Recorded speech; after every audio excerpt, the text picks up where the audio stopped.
Vous venez d'entendre Kamala Harris, donc à la Maison-Blanche, entourée de tous ces athlètes américains qui s'apprêtent à quitter les États-Unis pour se rendre à Paris pour les JO. Rebonsoir Gauthier. Elle a tout de même d'abord rendu hommage à Joe Biden, évidemment, vu le contexte. Ce contexte du fait que Joe Biden ait jeté l'éponge et qu'elle soit sa candidate à la présidence, en disant qu'il avait dépassé toutes les espérances en termes de bilan. Elle a évoqué d'ailleurs Beau, son fils aîné qu'on sait qui est mort d'une tumeur au cerveau. Tout ça n'était pas un hasard.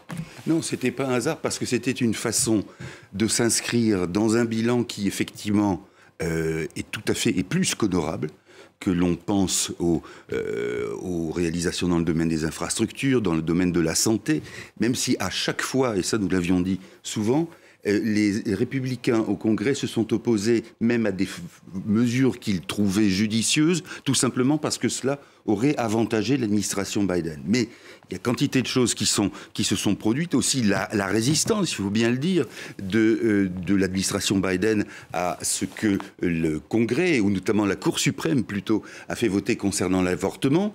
Donc il y a quantité de choses qu'on pourrait détailler aussi notamment sur le chômage, bien sûr, même si aujourd'hui ce qui plombe un peu, entre guillemets, l'administration Biden, c'est l'inflation.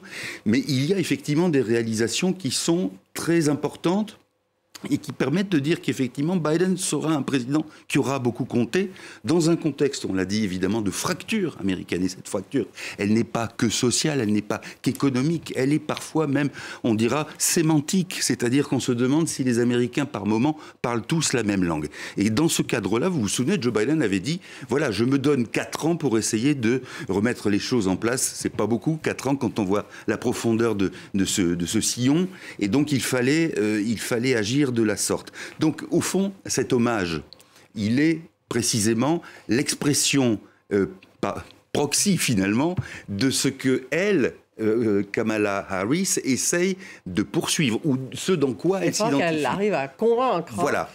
Alors, c'est pour ça qu'elle parle d'un autre, si vous voulez, c'est un procédé même de théâtre assez courant, c'est-à-dire qu'on fait l'éloge de quelqu'un dans les pas duquel on s'inscrit. Pour le reste, il y avait aussi quelque chose qui était important dans ce qu'elle a dit, notamment quand elle a abordé la question du sport et des athlètes. Au fond, là aussi, elle a dit, elle n'a pas dit comme ça, mais les athlètes américains sont présentés comme l'illustration symbolique de ce que peut être l'effort, le vrai effort. La détermination. La détermination. Tout ça par antinomie avec la fanfaronnade, les tartarinades de Donald Trump. Et c'est la raison aussi pour laquelle cette intervention-là, même dans sa fin, et compte tenu de sa brièveté, était aussi un message, si vous voulez, avec, on va dire, à travers une cloison, mais qui en même temps ne présentait pas de difficulté à saisir. On va y revenir, Gauthier. Sachez également qu'elle va aller dans le Delaware, juste après Kamala Harris, pour retrouver son QG de campagne, donc à Wellington, là où se trouve, vous savez, Joe Biden.